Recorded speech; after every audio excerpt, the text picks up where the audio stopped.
That's right. There's still work to be done. Yeah. And God is going to be doing an intensive work in this year. For those of you who were not here last night, I encourage you to get a copy of the handout, if there's any extras available.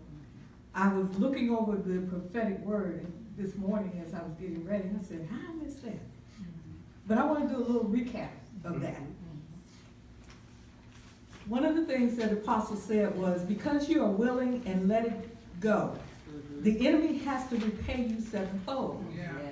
You are positioned to receive my abundance. This is the Lord saying it.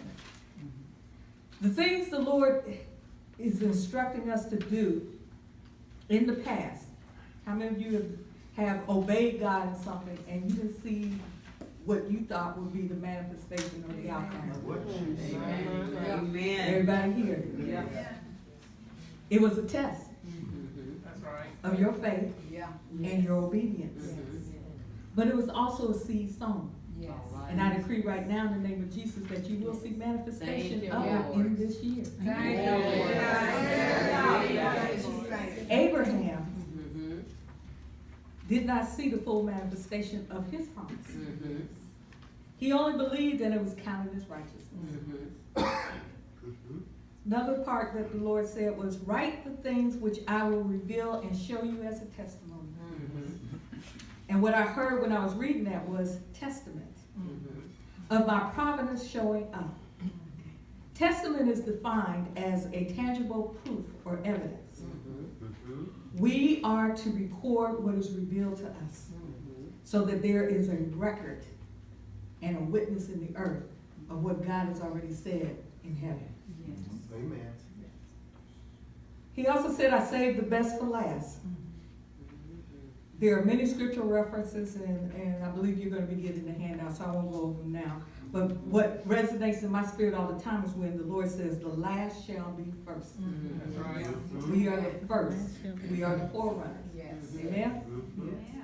Then he also said, my river shall flow, releasing revelation and knowledge. Yeah. Declare this with me.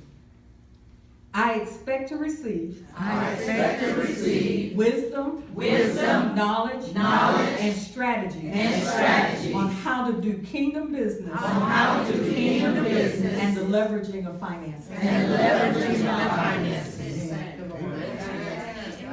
Last night we talked about affirming, empowering, and restoring. Yes. The entire process of affirming and empowering is designed to teach us obedience. Yes. And to learn how to rest in God. Now I came across something interesting on the internet, and I said, wow. I think the term is called acrostics, where you take a word and you break it down. And this is how rest is broken down. Recovering everything Satan took. All right. That's right. That's right.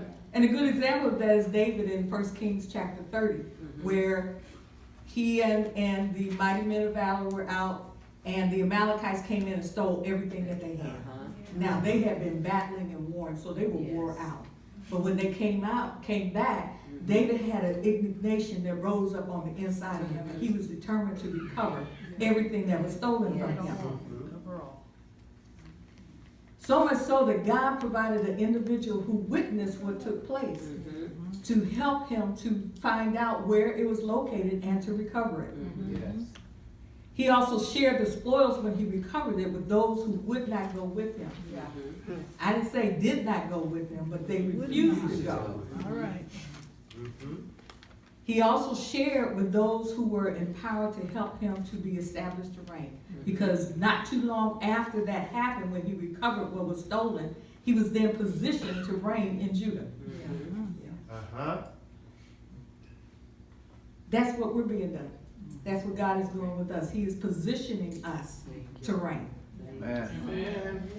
I want to talk about, as it pertains to wealth and finances, the parables of the talents and the minas. The parables of the talents is found in Matthew 25, verses 14 through 30, and I'm not going to read it. I'm just going to hit the high notes.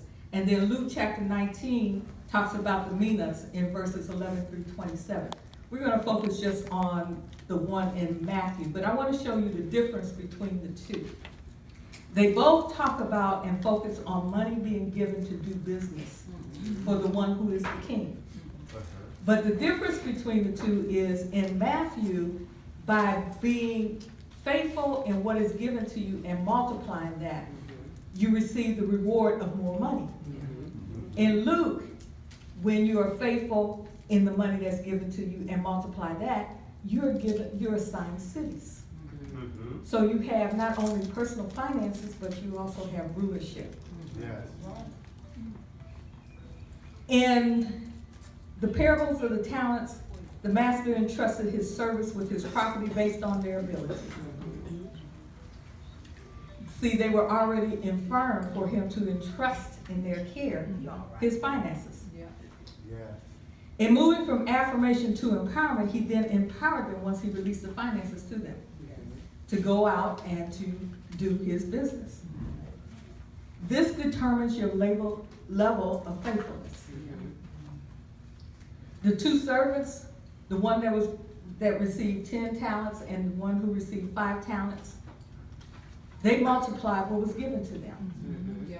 But the third person didn't do anything with what was given to him. He hid it.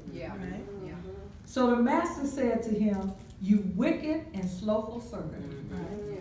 For you would not even use the world system," I'm paraphrasing, Wow. "to produce an increase." In other words, he didn't even think enough of his master to take the money and put it in the bank to gain interest. And how many of you know in banks today the interest is not that much? So for him to call him wicked and slothful, but he gave him an opportunity. Amen? Luke 16:11 says, "If you are unworthy about worldly wealth," just as this particular servant wasn't, "who will trust you with the true riches of heaven?" All right. Those who do not demonstrate faithfulness and multiply what's been given to them, All right. it will be taken from them Say that. and given to another. All right. All Now right. that's a principle that applies across the board. I know that's right. Anything God entrusts in our care That's right. for our purpose and to serve Him, if we don't use it, it's going to be taken away from you and given to somebody else who's producing. Yes. Restoration is based on being proven to know what to do with what you've been given. That's right. Those who are proven faithful in the little things Ooh, say that. will be made ruler over much. Yes. According to Matthew 25:20-21. Mm-hmm. This is a pattern that is consistent throughout the Word. When we're coming out of the wilderness, we are not only powered to be restored, we are also empowered to restore others. Yep.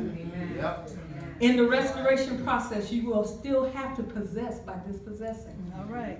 It just means, yes, there's warfare when you enter into the land of promise, just like the children of Israel did. But God went before them.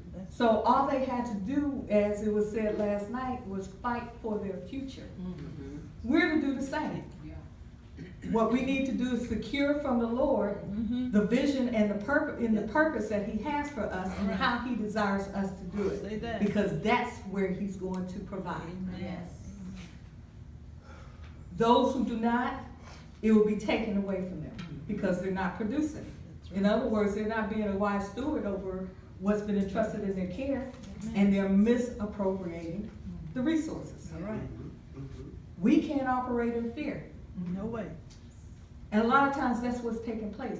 Fear is hindering us from understanding that if God chose us All right. and He's given us a purpose, then He's graced us to do it. Amen. All we have to do is seek Him to find out how. That's it. That's it. Luke chapter 12 verse 32 says that it is God's good pleasure to give us the kingdom. Now early this morning I had a dream. And in this dream there's an individual that I've known for years, and you know her too. If I told you who she was. And while I was with her, That's pathetic. I see her. amen. While I was with her, the Spirit of the Lord began to show me how in her family, the women in her family, in her bloodline, were taught how to invest. And while I was there with her, she was in the process of acquiring a business. So when I woke up, I said to the Lord, Lord, I said, do you want me to go seek this individual and ask them to teach me how to invest? And he said to me, no. He said, am I not able to teach you myself? And what he was showing me out of that is, too often what we tend to do is we go and seek somebody else based upon their success and ask them how they do it, as opposed to seeking the one who is our source and find out how he wants it done, because the way he wants it done, that's where the glory will show up. He's the one who gives us witty inventions and ideas. He's the one that knows where he has designated for us to make an impact and to advance his kingdom. He's the one who provides. So why are we looking to someone else? That's right. Yes, we should be rejoicing with them in their blessings. But at the same time, God has designated a specific endowment for each and every one of us. Amen. We just have to unlock it. Amen. That is so true. The purpose of God giving us power or ability to get wealth is so that he would confirm his covenant, which he swore to our fathers. All right. Which covenant is he talking about? Well, he's talking about the covenant that he gave to Abraham in Genesis chapter 12, which says to make of you a great nation, to bless you and make your name great, so that you will be a blessing, and bless those who bless you, and those who dishonor you, he will curse. And in you, each and every one of you, the families of the earth shall be blessed.